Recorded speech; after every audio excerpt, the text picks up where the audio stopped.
ಸುರಕ್ಷೆ ಕೊಟ್ಟು ಬಿಜಾಪುರ ಒಂದರ murder case ಆಗ್ಯಾವ, ಒಂದರ ಹಿಂದೂ ಮುಸ್ಲಿಂ ಜಗಳ ಆಗ್ಯಾವ. ಇವತ್ತು ಮುಸ್ಲಿಮರು ಸಹಿತ ಖುಷಿ ಅದಾರ. ನೀವು ಒಳಗಿಂದ ಹೇಳ್ತೀನಿ, ಈಗೇನು ಕಾಂಗ್ರೆಸ್ ಅಭ್ಯರ್ಥಿ ಅದಲ್ಲ, ಆಸ್ತಿ ಎಷ್ಟು ಮಂದಿ ಮ್ಯಾಗ, ಎಷ್ಟು ಮಂದಿ ಮ್ಯಾಗ ಮುಸ್ಲಿಮರ ಮ್ಯಾಗ ದೌರ್ಜನ್ಯ ಮಾಡ್ಯಾರ. ಇವತ್ತು ಮುಸ್ಲಿಮರಿಗೆ ನಮ್ಮಿಂದ ಏನಾನೆ ಆಗೈತ್ರಪ್ಪ.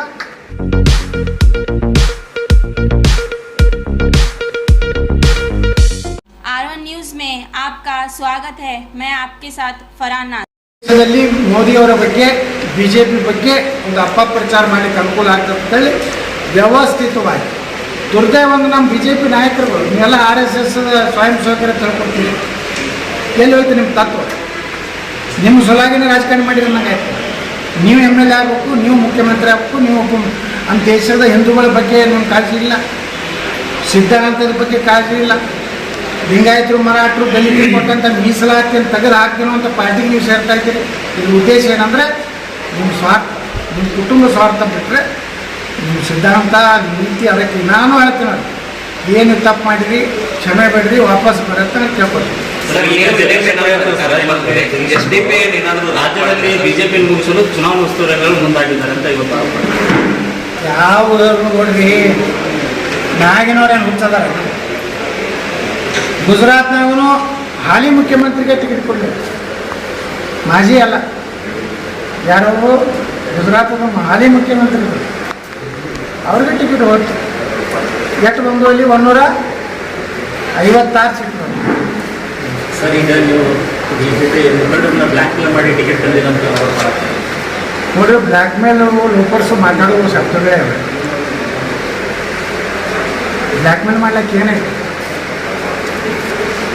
ಬ್ಲ್ಯಾಕ್ ಮೇಲ್ ಮಾಡ್ಲಿಕ್ಕೆ ಟಿಕೆಟ್ ಕೊಡ್ತಾರೆ.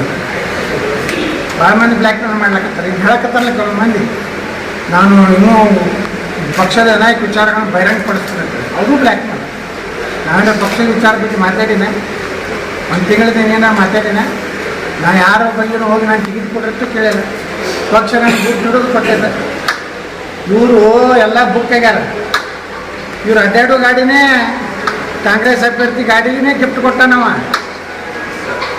तू मेरा चुनाव करो, ये गाड़ी गिफ्ट देता हूँ, ऊपर से पैसा देता हूँ, नहीं तो तुझे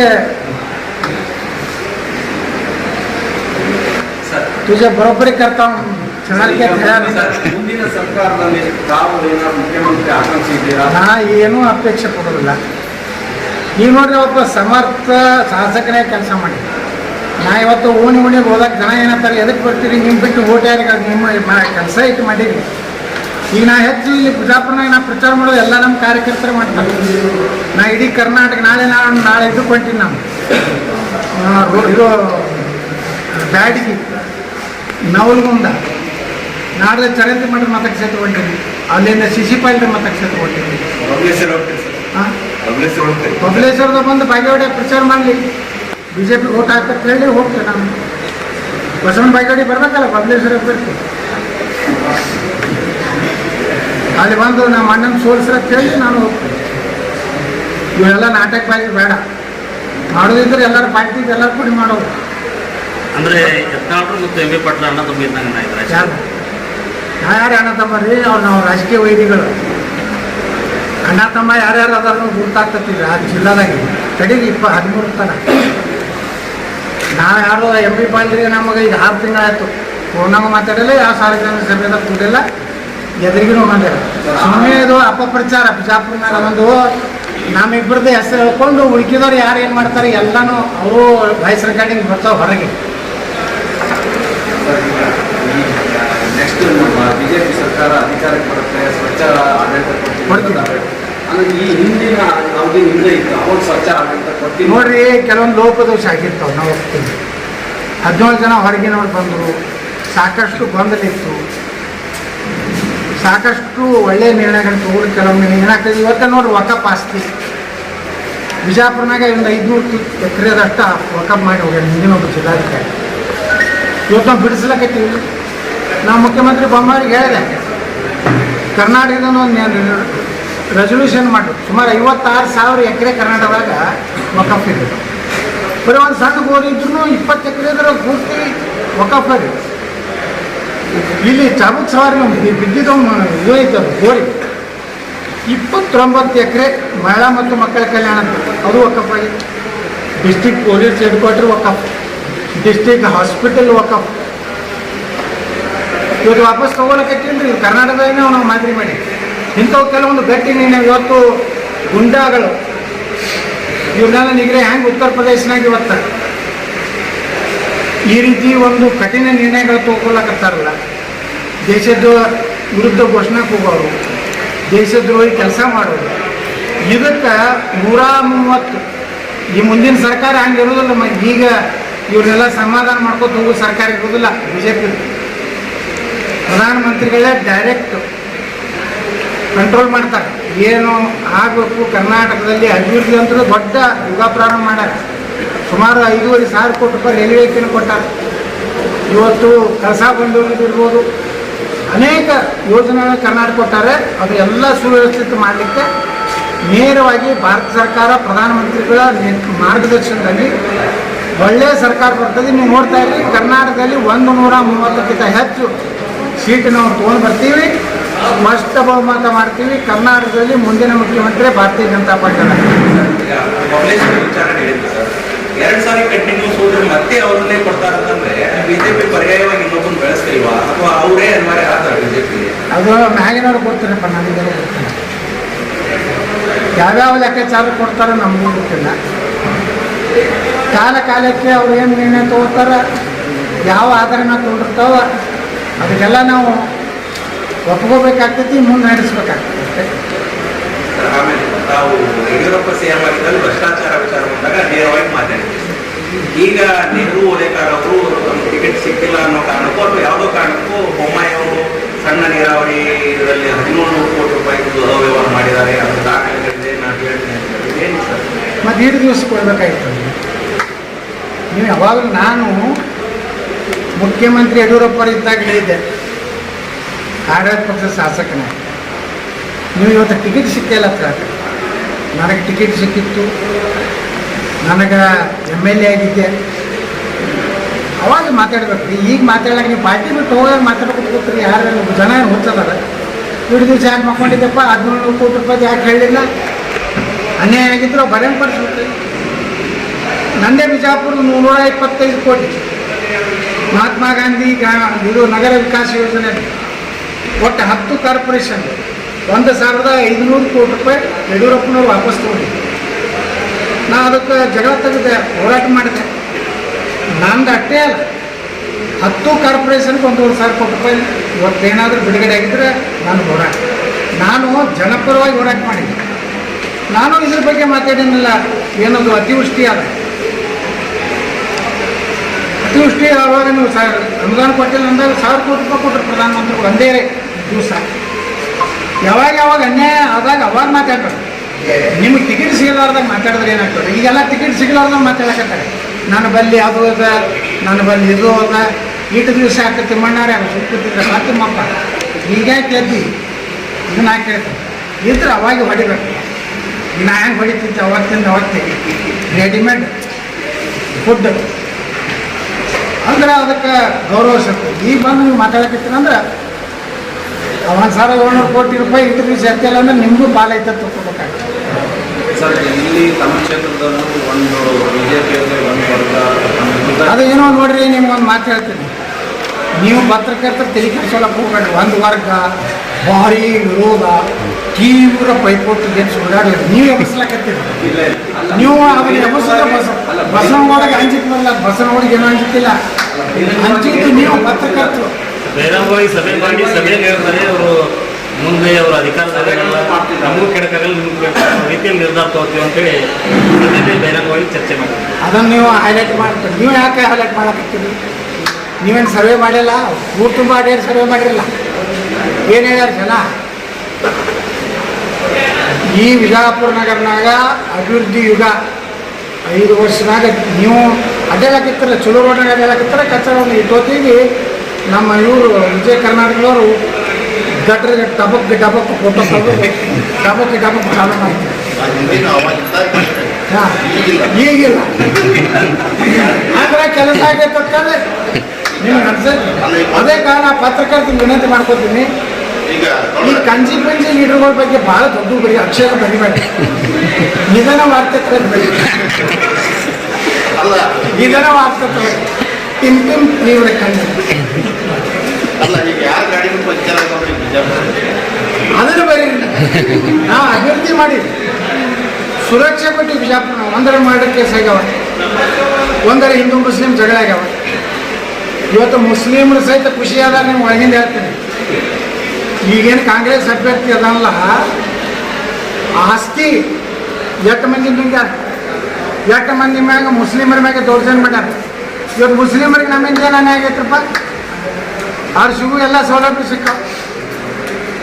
ಜುಮ್ಮಾ ಮಸೀದಾಗಿನ ರೋಡ್ ಮಾಡಿರಲಿಲ್ಲ ಮುಸ್ಲಿಂ ಎಮ್ ಎಲ್ ಎಗಳು, ಇವತ್ತು ನಾ ಬಂದ ಮ್ಯಾಗ ಮಾಡ್ಲಕತ್ತೀನಿ.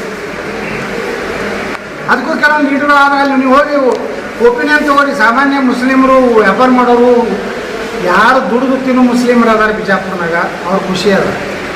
ಆಯ್ತಪ್ಪ ನಮ್ಮ ಜೀವನ ಮಾಡ್ಲಿಕ್ಕೆ ನಾವೇನು ಮಾಡೀವಿ, ಅವ್ರಿಗೇನು ತೊಂದರೆ ಕೊಟ್ಟಿವೆ, ಅವ್ರಿಗೇನಾದ್ರು ದಿನ ಗಾಂಧಿ ಮಾಡಿಸಿ ಏನೂ ಇಲ್ಲ. ಸಾಮಾನ್ಯ ಮುಗ್ಧ ಮುಸ್ಲಿಮರು ಸಮಾಧಾನ ಅದಾರ, ಅವ್ರಿಗೂ ಏನೂ ಅನ್ಯಾಯ ಆಗಿಲ್ಲ. ನಮ್ಮ ಹಿಂದೂ ಹೆಣ್ಮಕ್ಳು ಸುರಕ್ಷಿತ ಅದಾರ, ಅವ್ರ ಹೆಣ್ಮಕ್ಳು ಸುರಕ್ಷಿತ ಅದಾರ.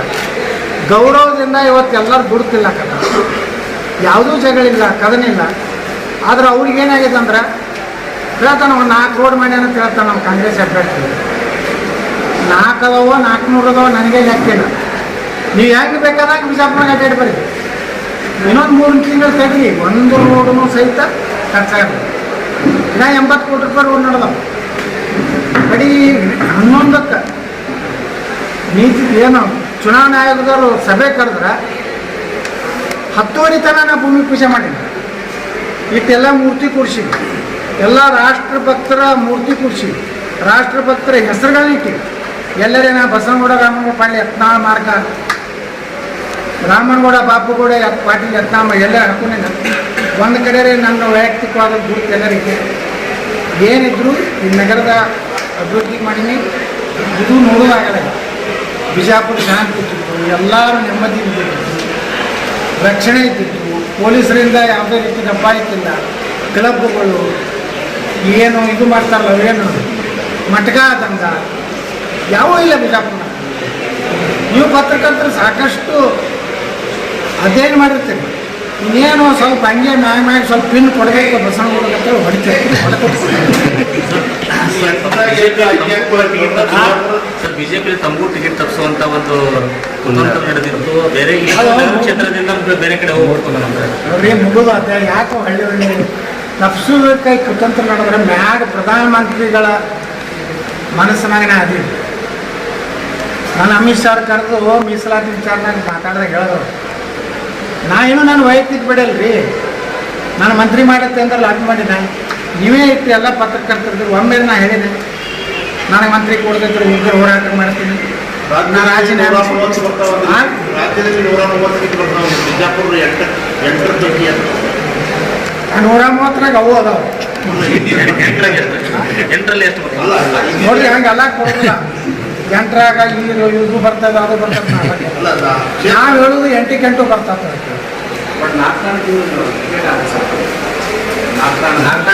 ಅದು ಹೈಕಮಾಂಡ್ ತೂಗಿ ಲೆಕ್ಕ ಹಾಕಿ ಪರಿಶೀಲಿಸಿ ಕೊಡ್ತದೆ. ಯಾರು ಕೊಟ್ಟರು BJP ಬರ್ತದೆ ಅಷ್ಟೇ. ಸಂಸದರಿಗೆ ಕೊಡ್ತಾರೆ ನನಗೆ ಗೊತ್ತಿಲ್ಲಪ್ಪ, ಸಂಸದರು ಕೊಡ್ತಾರೋ ಇಲ್ಲೋ ನಾನು ಕೊಡ್ತೇನೆ. ಹಿಂಗೆ 3-4 ಮಂದಿ ಸಂಸದರು ಕೇಳಕತ್ತಾರೆ. ಕೊಪ್ಪಳ ಸಂಸದರು ಕೇಳಕತ್ತಾರೆ, ದಾವಣಗೆರೆ ಸಂಸದರು ಕೇಳಕತ್ತಾರೆ. ಅದು ಹೈಕಮಾಂಡ್ ನಿರ್ಣಯ ಮಾಡಿದೆ. ಅದು ಯಾಕಂದ್ರೆ 1 ವರ್ಷನಾಗೇ ಲೋಕಸಭಾ ಚುನಾವಣೆ ಏನು ನಿರ್ಣಯ ಹೈಕಮಾಂಡ್ ಕೈ ಆಗೈತೆ. ಕೆಳಗೆ MP ಗಳಿಗೆ ಟಿಕೆಟ್ ಕೊಡೋದು ಹೈಕಮಾಂಡ್ ನಿರ್ಣಯ. ಸರ್, ಈಗ 70 ವರ್ಷ ಆದ ನಂತರ ಟಿಕೆಟ್ ಎಲ್ಲ ನಾಳೆ ಲೋಕಸಭೆದಾಗ ಇದು ಅನಿಸ್ತದೆ. ಇದು ಎಲ್ಲ ಅನುಭವಿಸೋತೆ ಹೋಗೋದ್ರಿ. 70 ವರ್ಷ ಅದೆಲ್ಲ ವೇಸ್ಟ್ ಬಾಡಿ ಅಂತ ವೇಸ್ಟ್ ಬಾಡಿ ಅಂತಲ್ಲ, ಅವರು ಅತ್ಯಂತ ಸಮಾಜದ ಹಿರಿಯ ನಾಗರಿಕ, ಗೌರವಾನ್ವಿತ. ಅವರ ಮಾರ್ಗದರ್ಶನ ಬೇಕಾಗ್ತದೆ. ಭಾರತೀಯ ಜನತಾ ಪಾರ್ಟಿ ಮಾರ್ಗದರ್ಶಕ ಮಂಡಳಿ ಅಂತ ಮಾಡ್ತಾರೆ, ಅದರ ಸದಸ್ಯರೇ ಅವ್ರು ಕೆಲಸ ಮಾಡ್ತಾರೆ. ಅದಕ್ಕೆ ಮೆಂಬರ್ ಜಾಸ್ತಿ ಆಗೋದು, ಅದಕ್ಕೆ ಮೆಂಬರ್ಗಳು ಜಾಸ್ತಿ ಆಗೋದು. ಎದರಲ್ಲಿ ಮಾರ್ಗದರ್ಶನ ಮಂಡಳಿ ಆಗ್ತದೆ, ಹಂಗೆ ಏಜ್ ಆಗ್ತದೆ, ಹಂಗೆ ಮ್ಯಾಗ ಮಾರ್ಗದರ್ಶನ ಮಾಡಬೇಕು. ಮುಂದಿನ ಮುಖ್ಯಮಂತ್ರಿಗಳು ಮುಂದಿನ ಮುಖ್ಯಮಂತ್ರಿ ಯಾರು? ಅದು ಪ್ರಧಾನಮಂತ್ರಿ ನರೇಂದ್ರ ಮೋದಿಯವರು ಮತ್ತು ಬಿಜೆಪಿ ಹೈಕಮಾಂಡಿಂದ ಮಾಡ್ತಾರೆ. ಇವತ್ತು ಆ ಭಾಗದವರು ಈ ಬಿಜಾಪುರ ಇದು ಬಿಜೆಪಿ ಒಳಗೆ 2 ದಿನದಿಂದ ನಡೆದ ಬೆಳವಣಿಗೆ ನೋಡಿ ಮುಂದಿನ ಮುಖ್ಯಮಂತ್ರಿ ಯತ್ನಾಳ್ ಅಂತೇಳಿ ಘೋಷಣೆ ಮಾಡಿದರೆ ಬಿಜೆಪಿ ಬಹುಮತ ಬರುತ್ತೆ ಅಂತಂದು ಫೇಸ್ಬುಕ್ ಎಲ್ಲ ಬಿಟ್ಟರೆ ಆ ಭಾಗದಲ್ಲಿ ಏನಂತ ಅಂದರೆ ಯತ್ನಾಳ್ ಅವರನ್ನ ಮುಖ್ಯಮಂತ್ರಿ ಅಂತ ಘೋಷಣೆ ಮಾಡಿದ್ರೆ ರಾಜ್ಯದಲ್ಲಿ ಅತಿ ಹೆಚ್ಚು ಸ್ಥಾನಗಳು ಬರ್ತವೆ ಅಂತ ಒಂದು ನೋಡ್ರಿ, ಅದು ಕಾರ್ಯಕರ್ತರ ಅಭಿಪ್ರಾಯ. ನೋಡ್ರಿ, ಪಕ್ಷಕ್ಕೆ ಎಲ್ಲ ಗೊತ್ತಿರ್ತದೆ, ಯಾರು ಘೋಷಣೆ ಮಾಡಬೇಕು, ಯಾವ ಸಂದರ್ಭದಾಗ ಮಾಡಬೇಕು, ಇವೆಲ್ಲ ಸೂಕ್ಷ್ಮ ವಿಷಯ ಇರ್ತಾವೆ. ಈಗಾಗಲೇ ನಮ್ಮಲ್ಲಿ ಮುಖ್ಯಮಂತ್ರಿ ಬೊಮ್ಮಾಯಿರು ಅದಾರ.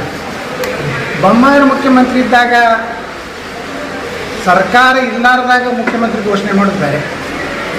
ನಮ್ಮವರೇ ಮುಖ್ಯಮಂತ್ರಿ ಇದ್ದಾಗ ಘೋಷಣೆ ಮಾಡುವುದು ನಮ್ಮ ಪಕ್ಷ ಅದನ್ನು ಒಪ್ಪುವುದಿಲ್ಲ. ಯಾಕಂದರೆ ಅದು ಸತ್ಯ ಇದೆ. ಯಾವಾಗಲೂ ಈಗ ಹಾಲಿ ಮುಖ್ಯಮಂತ್ರಿ ಇರೋದ್ರಿಂದ ಮುಂದಿನ ಮುಖ್ಯಮಂತ್ರಿ ಯಾರು ಅಂತ ಘೋಷಣೆ ಮಾಡೋದಿಲ್ಲ. ನನ್ನ ಬಗ್ಗೆ ಫೇಸ್ಬುಕ್ನಲ್ಲಿ ಬರೀತಾರೆ, ಎಲ್ಲ ಭಾಳ ಮಂದಿ ಮುಖ್ಯಮಂತ್ರಿ ಅಂತ ಬರ್ಸೋತಾರೆ. ಏನು ಮಾಡೋದು? ಈ 8 ಮಂದಿ ಮುಖ್ಯಮಂತ್ರಿ ಆಗ್ತಿರೋ ಭಾರತೀಯ ನೋಡ್ಬೇಕು, ಕಾಂಗ್ರೆಸ್ ಅಂತ ಹಾಕೊಂಡು ಕಾಂಗ್ರೆಸ್ ಆಫೀಸ್ ಕಸ ಹೊಡೆದ್ಲಾಕ ಅಂತಾರೆ ಅಂತಾರೆ. ಇಲ್ಲಿ ಎಲ್ಲಿಗಿದ್ರು ನಂಬರ್ 5ರಾಗಿದ್ದವ್ರು. ಈಗ ನೋಡ್ರಿ, ನಾಳೆ 13 ನಂತರ ಇವ್ರನ್ನ ನಾಯಕ ತಪ್ಪು ಮಾಡ್ತಾರೆ. ಏನು ಕಾಂಗ್ರೆಸ್ ಹೋಗ್ಯಾರ, ಕಾಂಗ್ರೆಸ್ನಾಗ ಯಾರೂ ತಪ್ಪುದಿಲ್ಲ ರೀ. BJPಗಿದ್ದವ್ರು ಮೊದಲು ತಪ್ಪುದಿಲ್ಲ. ಯಾಕಂದ್ರೆ ಇವರೆಲ್ಲ ಸ್ವತಂತ್ರವಾಗಿ ಸಿದ್ಧಾಂತದ ಮ್ಯಾಗ ಬೆಳೆದವ್ರು. ಅಲ್ಲಿ ಹೋದ್ರೆ ಅಲ್ಲಿ ಯಾರು ಕೇಳ್ತಾರೆ? ಸೋನಿಯಾ ಗಾಂಧಿ ಕಿ ಜೈ, ಅರೆ ಒಂದು ರಾಹುಲ್ ಗಾಂಧಿ ಕಿ ಜೈ ಎಷ್ಟು ನಾಚಿಕೆಗೆ ಅನ್ಸೋದಿಲ್ರಿ. ಭಾರತ್ ಮಾತಾ ಕಿ ಜೈ ಅನ್ನೋದು ಬಿಟ್ಟು ಅವನ್ನ ಅಗದಿ ಅವನೊಂದು ವಿದೇಶಿ ಹನುಮಂತನ ಒಬ್ಬಕ್ಕೆ ಜೈ ಅಂತ ನಮಗಂತೂ ಸ್ವಾಭಿಮಾನ ಇದ್ದವ್ರು ಮಾತ್ರ ಕಾಂಗ್ರೆಸ್ ಸೇರ್ಬಾರ್ದು. ಲಕ್ಷ್ಮಣ ಸವದಿ ನನ್ನ ಹೆಣ್ಣಾನು ಕೂಡ ಇನ್ನು ಮುಂದೆ ಬಿಜೆಪಿಗೆ ಹೋಗಬಾರ್ದು, ಬಿಜೆಪಿ ಕಚೇರಿ ಸಹ ಬೇರೆ ಕಡೆ ಹೋಗಿರಂತ. PV ನರಸಿಂಹರಾವ್ ಹೆಣನೂ ಸಹಿತ ಪ್ರಧಾನಮಂತ್ರಿ ಇದ್ದವ್ರದ್ದು ಹೆಣ ಬರಲಿಲ್ಲ ಕಾಂಗ್ರೆಸ್ ಮುಂದೆ. BJP ಕಚೇರಿ ಮುಂದೆ ಯಾರ್ದಾರೆ ಹೆಣಗಳು ಬರ್ತಾವನ್ರಿ? ಜೀವಂತ ಇದ್ದವ್ರು ಅಟ್ಟೆ ಬರ್ತಾರೆ. ಹೆಣಗಳಿದ್ರೆ ಸ್ಮಶಾನಕ್ಕೆ ಹೋಗ್ತಾವೆ. BJP ಆಫೀಸಿಗೆ ಬರ್ತಾರೆ. ಯಾರು BJP ಭಾಳ ರಾಷ್ಟ್ರೀಯ ನಾಯಕರು ದುಡ್ದಿದ್ರೆ ಅನಂತಕುಮಾರ್ ಅವ್ರದ್ದು ಅಂತ್ಯಕ್ರಿಯೆಗಿಂತ ಮೊದಲು BJP ಕಾರ್ಯಾಲಯ ಬಂದು ಶ್ರದ್ಧಾಂಜಲಿ ಸಲ್ಲಿಸಿದ್ರು. ಯಾಕಪ್ಪ ಅಂದರೆ ಕರ್ನಾಟಕದಲ್ಲಿ ಅನಂತಕುಮಾರ್ BJP ಬೆಳೀಲಿಕ್ಕೆ ದೊಡ್ಡ ಒಬ್ಬ ಕಾರಣೀಕರ್ತರು ಅಂತ BJP ಗೌರವ ಕೊಡಬೇಕಂತ ಕೊಟ್ಟಿದ್ರು.